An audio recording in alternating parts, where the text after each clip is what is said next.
नमस्कार, technical analysis के 6th episode में आपका स्वागत है। पिछले एपिसोड में हमने बात की थी हैमर और हैंगिंग मैन के बारे में और आज के इस एपिसोड में हम बात करने वाले हैं स्पिनिंग टॉप और दोजी के बारे में। लास्ट लेक्चर में हमने बात की थी कि हैमर और हैंगिंग मैन क्या इंडिकेट करते हैं और उनके इंडिकेशंस को देखकर आप मार्केट में क्या पोजीशन ले सकते हो। उसी तरह आज हम देखेंगे कि स्पिनिंग टॉप और दोजी आपको क्या इंडिकेशंस देते हैं। स्पिनिंग टॉप कुछ इस तरह दिखते हैं। स्पिनिंग टॉप की बॉडी बहुत ही छोटी होती है, कुछ इस तरह। जैसे कि हैमर और हैंगिंग मैन ने हमें कई सारे इंडिकेशंस दिए थे कि आपको मार्केट में कब एंट्री करनी चाहिए। हैमर और हैंगिंग मैन फॉर्म होने के बाद मार्केट किस ओर जा सकता है, लेकिन स्पिनिंग टॉप ऐसे कोई इंडिकेशन नहीं देते हैं। तो स्पिनिंग टॉप क्या इंडिकेशंस देते हैं, चलो देखते हैं। स्पिनिंग टॉप हमें बताता है कि मार्केट में बियर्स ने एंट्री की थी, जिसकी वजह से वो स्टॉक लो की तरफ भागता चला गया। साथ ही उस स्टॉक में बुल्स ने भी एंट्री की थी, इसलिए वो स्टॉक हाई की तरफ भागा। लेकिन जब मार्केट क्लोज होने के करीब आया तब स्टॉक प्राइस अपनी ओपनिंग प्राइस के पास जाकर ही क्लोज हुई। तो स्पिनिंग टॉप से हमें पता चलता है कि ना बियर्स मार्केट में मोमेंटम बना पाए ना बुल्स, और इसलिए स्पिनिंग टॉप हमें इंडिकेट करते हैं अनसर्टेनिटी। यानी स्पिनिंग टॉप बताते हैं कि उस स्टॉक में अनसर्टेनिटी चल रही है, यानी कुछ भी हो सकता है। तो स्पिनिंग टॉप हमें रिवर्सल या उस जैसा कोई क्लियर इंडिकेशन नहीं देते हैं, वो बस बताते हैं कि उस स्टॉक में अनसर्टेनिटी है। ना बुल उस स्टॉक पर कंट्रोल कर पा रहा है, ना ही बियर्स। तो स्पिनिंग टॉप चाहे बुल ट्रेंड में आए या बियर ट्रेंड में, वो ज्यादा कुछ इंडिकेट नहीं करते हैं और सिर्फ स्पिनिंग टॉप के बेसिस पर आप मार्केट में कोई पोजीशन नहीं ले सकते।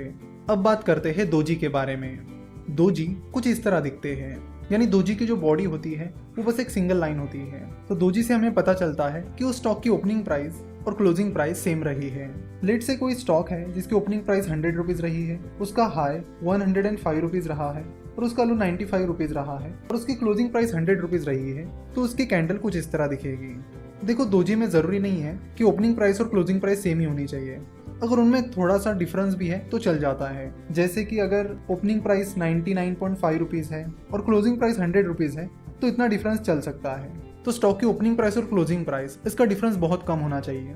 और अगर ओपनिंग प्राइस और क्लोजिंग प्राइस सेम है तो और भी बढ़िया, क्योंकि दोजी की ओपनिंग प्राइस और क्लोजिंग प्राइस सेम होती है, इसलिए दोजी में कलर मैटर नहीं करता है कि वो ग्रीन कैंडल है या फिर रेड कैंडल है।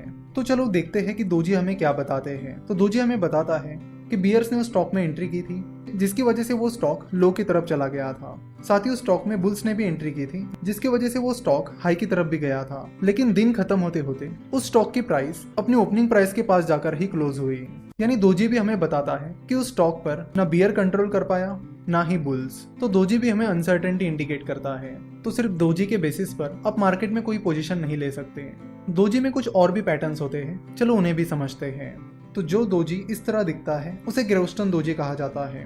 ग्रेवस्टन दोजी की ओपनिंग प्राइस, क्लोजिंग प्राइस और लो प्राइस सेम होती है। और जो दोजी कुछ इस तरह दिखते हैं उन्हें ड्रैगन फ्लाई दोजी कहा जाता है। ड्रैगन फ्लाई दोजी की ओपनिंग प्राइस, क्लोजिंग प्राइस और हाई प्राइस सेम होती है।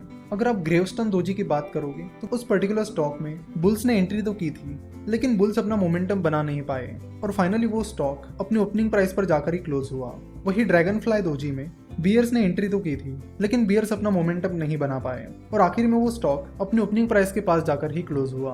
ड्रैगन फ्लाई दोजी दिखने में तो हैमर की तरह ही लगता है, बट हैमर को एक छोटी सी बॉडी होती है, वही ड्रैगन फ्लाई दोजी की बॉडी नहीं के बराबर होती है। तो आप कभी भी ड्रैगन फ्लाई दोजी और हैमर में कंफ्यूज मत होइए। तो चाहे वो स्पिनिंग टॉप हो या फिर दोजी हो, वो कोई बुलिश ट्रेंड या फिर बियरिश ट्रेंड प्रेडिक्ट नहीं करते हैं। वो आपको ऐसा कोई इंडिकेटर नहीं देते हैं जिससे आप मार्केट में एंट्री या एग्जिट ले सको।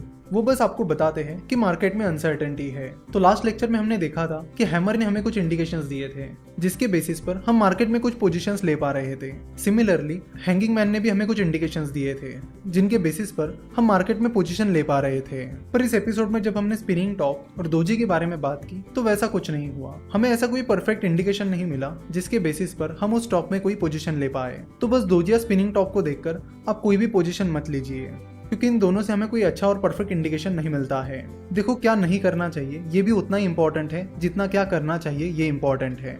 इसलिए जो भी पैटर्न्स हैं इनको आप अच्छे से समझ लीजिए और किन पैटर्न्स के बाद आपको एक्शन लेनी है और किन पैटर्न्स के बाद आपको एक्शन नहीं लेनी है, ये आप अच्छे से समझ लीजिए। नेक्स्ट लेक्चर में हम इनगल्फिंग पैटर्न्स के बारे में बात करेंगे। देखेंगे कि इनगल्फिंग पैटर्न्स हमें क्या इंडिकेट करते हैं और उनके इंडिकेशंस के बेसिस पर